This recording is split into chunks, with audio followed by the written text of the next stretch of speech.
All right, back here at the Rockin' Bee Buck Ranch with Larry. I started putting in some deer watering stations. We've had about flood conditions all summer, so it sounds funny, but eventually we'll get to a drought.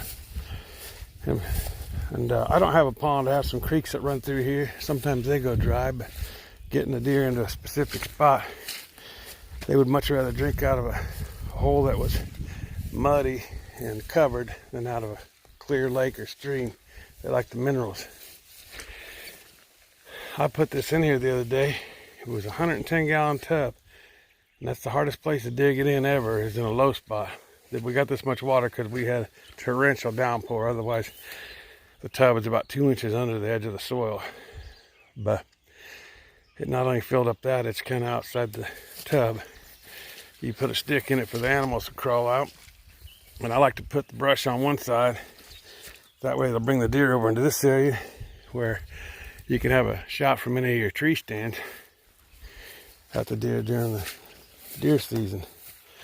I put them stakes in there because unlike putting it on top of a hill, at the bottom down here where it's going to naturally be fed with water, if that tank's empty at any time, that tank will try to float out of there.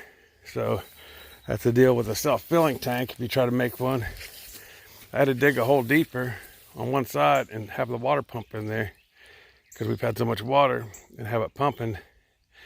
Dig that down and bucket it out with a bucket with the mud so I could get my tank in there. Then I put them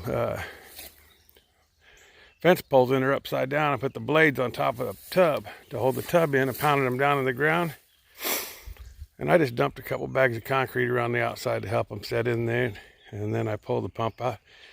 Slowly started filling it with water. And when I left the other day, which I didn't put it on film then, but the tank was about a quarter full of water. It's had some pressure on the sides of it, but I figured it was going to hold. And now this water goes down, and I'll cut the tops of them poles off probably. I'll just leave the blades over the tank.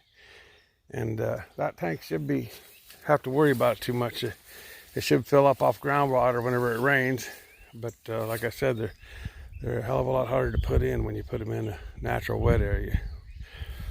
This normally doesn't hold so much water down here, but like I said, we've had rain ever since spring got here by the inches. So it'll probably dry up and then we'll have a drought, I imagine. Anyway, this is just off my white-tailed clover and chicory plot over there that I just walked through. It's coming in real nicely. I'm going to go back to the back 40 and see what some of that is doing today. Anyway, this is Larry signing out for the Rockin' Bee. Happy hunting.